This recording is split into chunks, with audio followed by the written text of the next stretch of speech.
was like, so I'm never going to get to see them in heaven because either I didn't do a good enough job or they just chose not to believe. And that other people were terrible as well. So, like, you're told in the church you have a sin nature and that you're depraved, and that the only way to be saved or get salvation was to say this prayer, and then you'll go to heaven. Um, and if you don't, then God's going to send you to hell. Being around 5 years old, and somebody had told me that every night I needed to ask God for forgiveness, because if I didn't and I died if I died before I would wake, that I would end up in hell if I didn't confess all my sins every single night. Hey friends, welcome back to Happy Heretics. I'm your host, Nick Wright.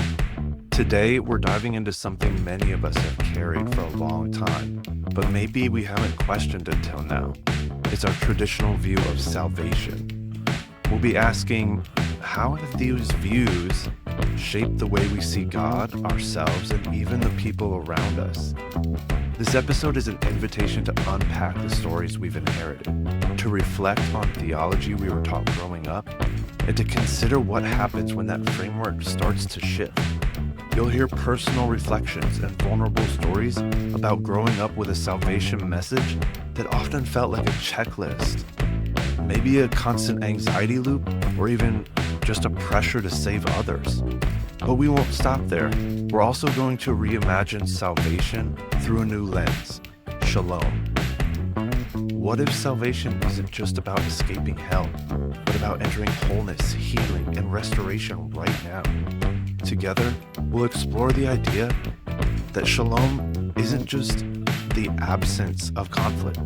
It's an active force that displaces fear, shame, brokenness, and replaces them with something far more powerful and beautiful. Let's jump in.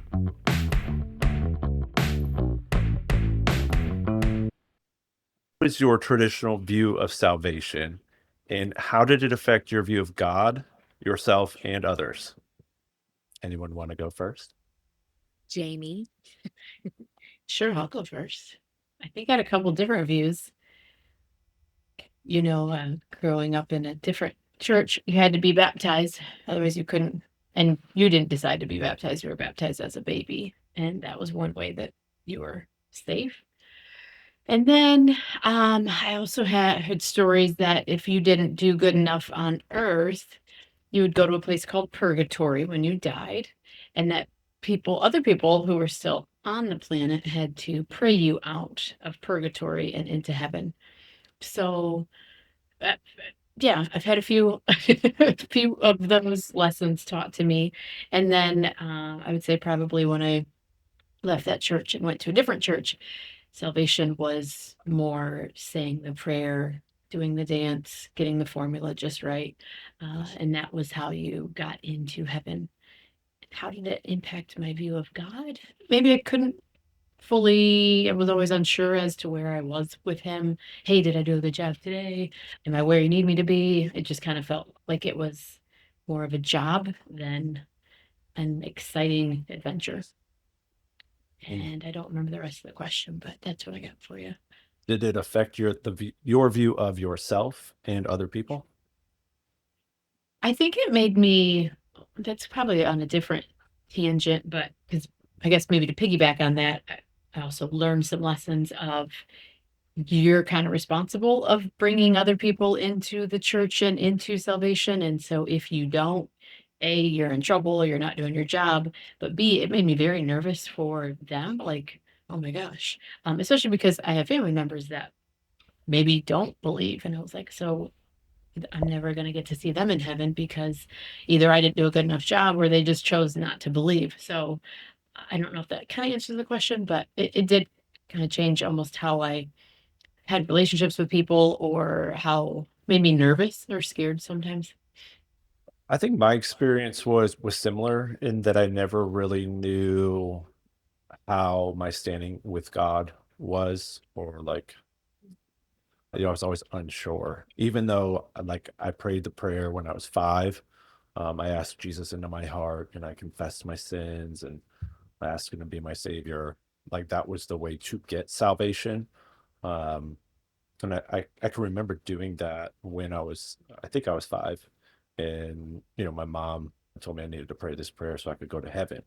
And so I did. And I mean, it was a sweet moment, but as life went on, like I feel like I probably prayed that prayer another 12, 13 times just because I had, maybe I didn't mean it last time, or um, I felt separated from God, thought maybe he was still mad at me, or like there were sins that I had committed since then that I needed to, cover, make sure that I was forgiven for. And then it really just drove home the fact that I was a terrible person that needed saving, and that other people were terrible as well. So, like you're told in the church you have a sin nature and that you're depraved, and that the only way to be saved or get salvation was to say this prayer, and then you'll go to heaven. Um, and if you don't, then God's going to send you to hell.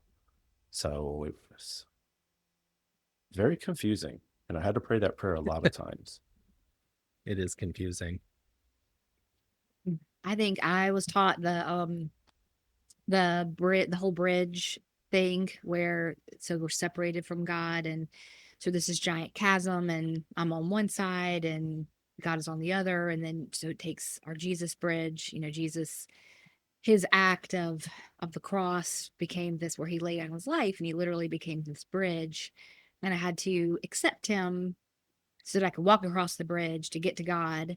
And then you bring in somehow that I'm not just walking across this bridge, but I'm covered in his blood, so I'm not ever really seen. When God sees me, he just sees Jesus's sacrifice, Jesus's blood. I think that's pretty much, so that's what, and I remember being in maybe sixth or seventh grade when the youth pastor of that time on the back of the bus like brought me in and asked me specifically, like, Nicole, have you ever prayed this prayer? But before that I had been in and out of church for a long time. That was the first time somebody actually individually came and said, like, you need to do this and pray this prayer and acknowledge that you are bad, that you have sinned, and accept Jesus as your savior.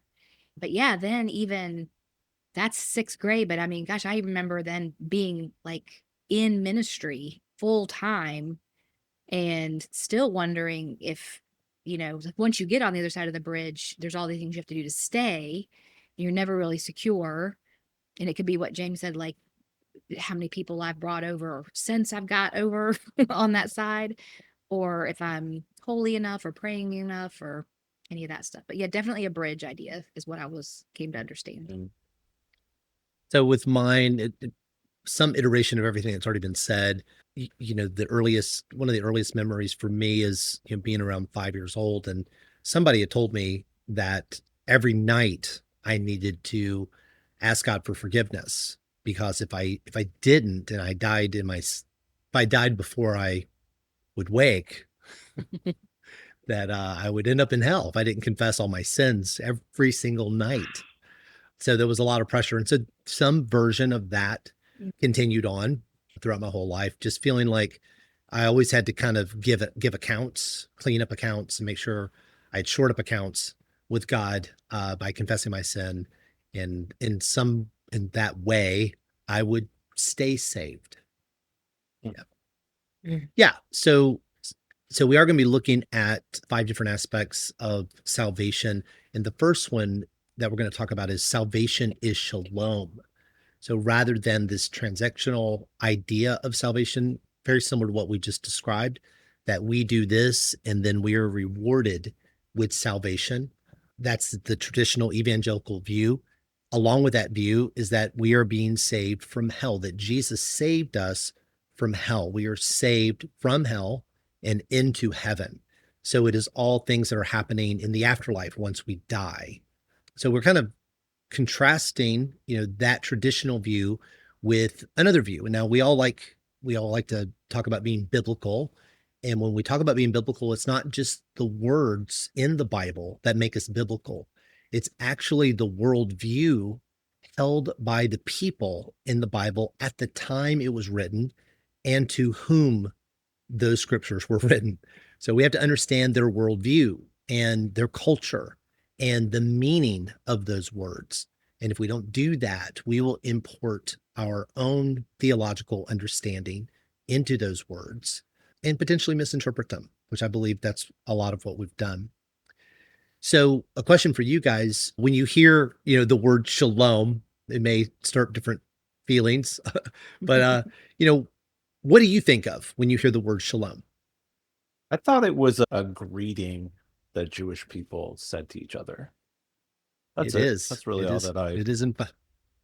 And Yeah. peace. For some reason, I thought that was synonymous with peace. Mhm. It reminds me of the of crazy charismatic time that we were. Crazy charismatic time. Why do you say that? I don't know, because I think now, I mean, now I know what it means, but I mean, the first time I heard it was in the context of charismatic flag waving. It went with Shalom went with flags and shofars. Yeah. So, yeah, because in certain, I think, certain styles and brands of the charismatic movement, they incorporated a lot of Hebrew styles, if you will, and perceptions. We kind of incorporated that. So, yeah, that was That's when I first heard it. big, very popular. So to piggyback on what you guys said, I mean, so in fact, the word shalom, it's often flattened into just a definition of peace, but it is definitely much more than that. And that's the difficulty with the word shalom. It encompasses a lot of things. It means wholeness, completeness, flourishing, restoration, healing, abundance. It does mean peace. The root word of shalom is shalem, and it means to restore, repay, to make whole. So when the gospel is saying that someone has been saved or they were saved, it is saying they were shalom. Because remember, the gospel, it's about Jewish people, right? So it would stand to reason that their understanding of shalom is what we should try to understand to better get an idea of what's going on. So in Greek, they use the word sozo. Raise your hand if you've heard of the word sozo. Probably have heard that word. So sozo, that's kind of a Greek stand-in for the Hebrew word shalom. So like when Jesus said, "Your faith has saved you," he's not just talking about going to heaven, like, "Hey, your faith has now ensured that you're going to heaven." No, he was saying, "Your faith, you have received shalom," and that means spirit, body, community, all of it. It's the totality of a person. It's not just one thing. The other idea behind shalom is that it's not just a state of being. Like, a lot of us think of these, when we think of peace, actually, what's the first image that pops in your mind when you think of the word peace? I was thinking like the hippie peace sign. Yeah, right. Pretty much that. You think Leonard Nimoy? Oh, well, yeah, Leonard Nimoy, that's a good one. But also, I mean, like Zen Buddha, kind of, you think it's supposed to be like like meditation, very peaceful. Um, but it's not just a state of being. Shalom, the Hebrew idea of shalom is actually more akin to a force, and the resulting condition of that force is what we see as peace. It's a very interesting word, and really there's so much depth to it. So completeness, soundness, welfare, safety, health, prosperity, peace, tranquility, contentment, friendship with God and with other people. So shalom isn't passive, it's actually aggressive in the best possible way. So shalom doesn't tolerate brokenness, but it actually displaces it. Any questions on that or thoughts? Not yet, but it's a very good, like I'm tracking with you and I'm excited to see where we go next because we went from salvation to shalom. So it's Yeah, interesting. yeah. So what is this about? So salvation is shalom. And if that is true, something else that we want to know about shalom is that it displaces. So I talked about shalom being a force. So one of the first thing that it does is it displaces.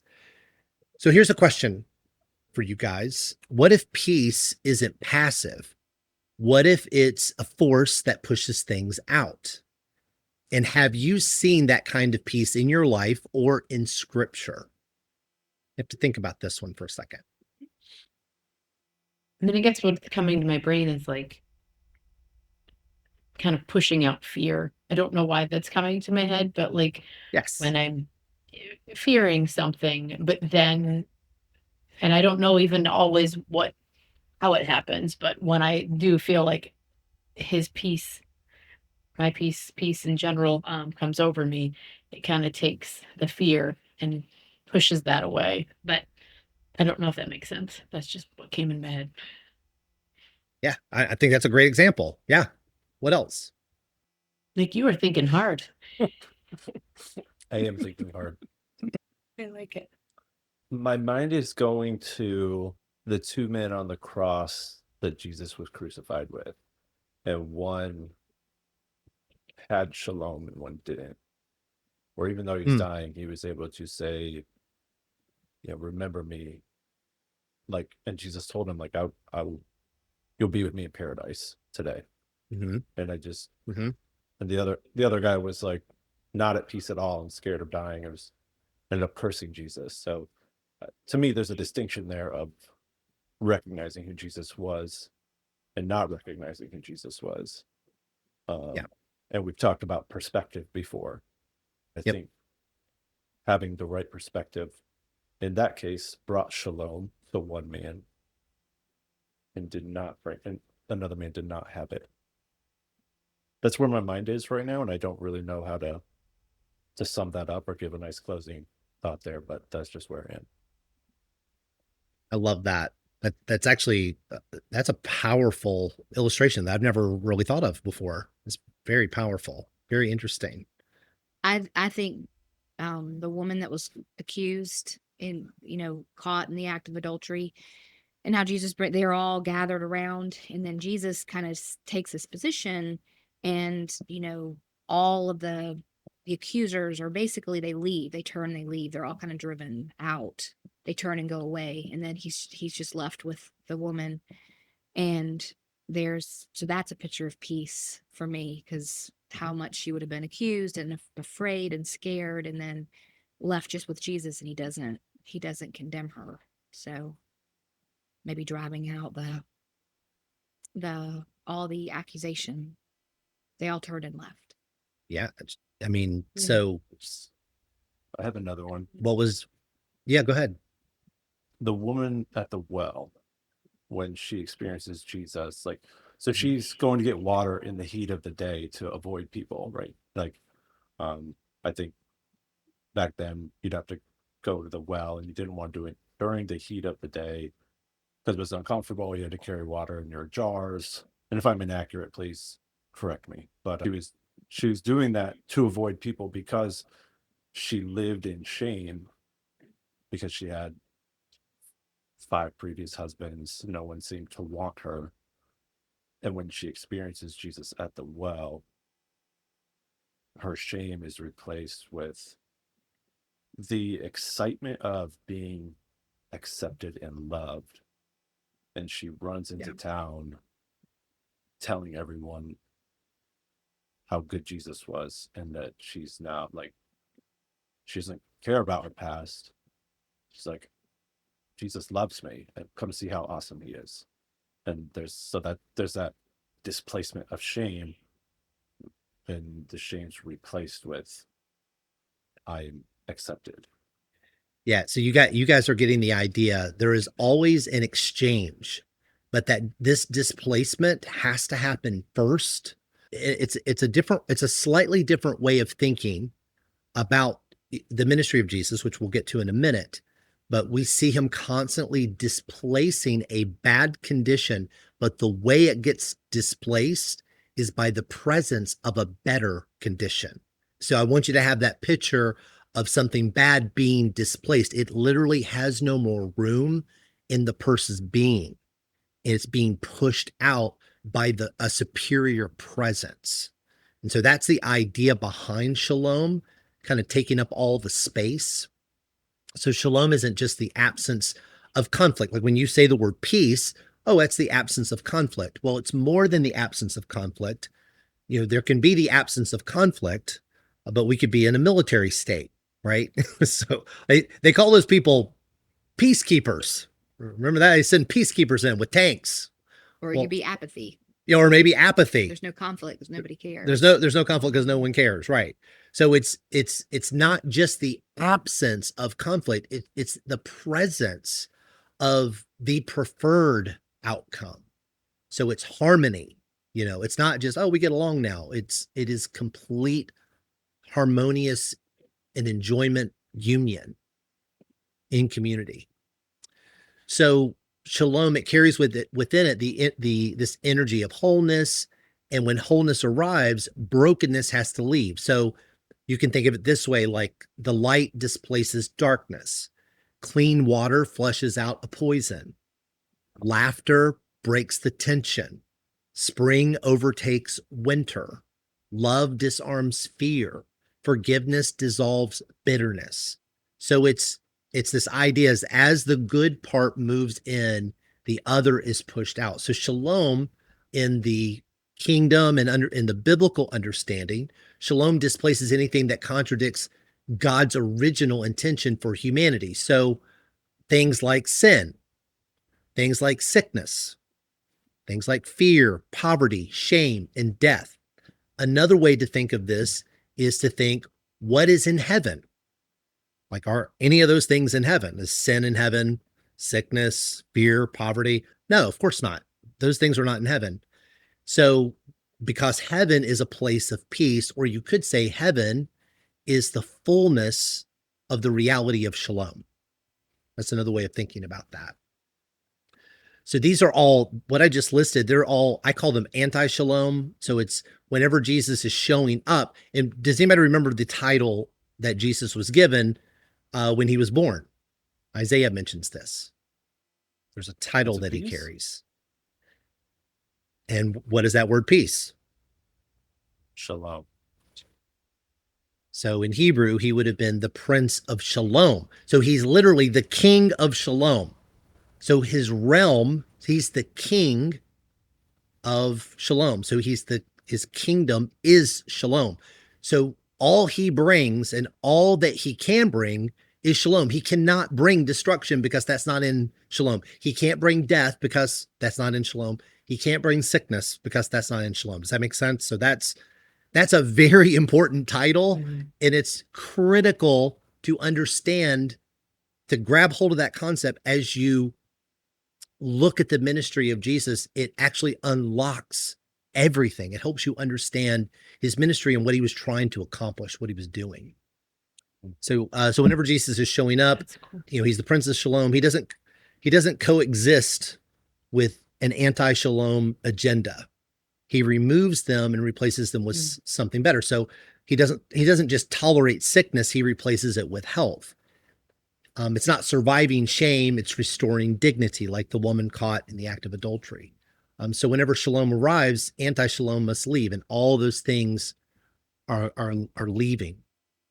They're not just forgiven or delayed. That forgiveness is displaced, and they're restored into dignity in their relationship with God and with other people. Isaiah 53:5. You want to read that, Nicole? The suffering that brought us shalom was upon him, and by his wounds we are healed/shalom. So that's another way of thinking about how Jesus is taking humanity's suffering. He suffered not at the hands of God, but at our hands. And so it was in that act where the exchange took place. He took our suffering, he displaced our suffering with the presence of wholeness and peace. That's good. You guys tracking so far? And what are your thoughts? It's a lot, but in a good way. You do kind of have to rethink things. Wow, that's more than just. I feel like it's so much bigger and more powerful in a good way than what we kind of. I don't know what we talk about, what we give them credit for. Mm-hmm. It's going to take some. I got to wrap my mind around that for a little bit. It takes a minute. Yeah, it is a lot to think about. I know, in past discussions, we've talked about what sin is and how it's a a wrong perspective. And so if I'm saying shalom displaces sin, then like shalom is then coming in and giving me the correct perspective. I think that takes some time to just sit with and like, all right, what is my wrong perspective? And then, okay, what's the right way of thinking about God, about me, about other people? Yep.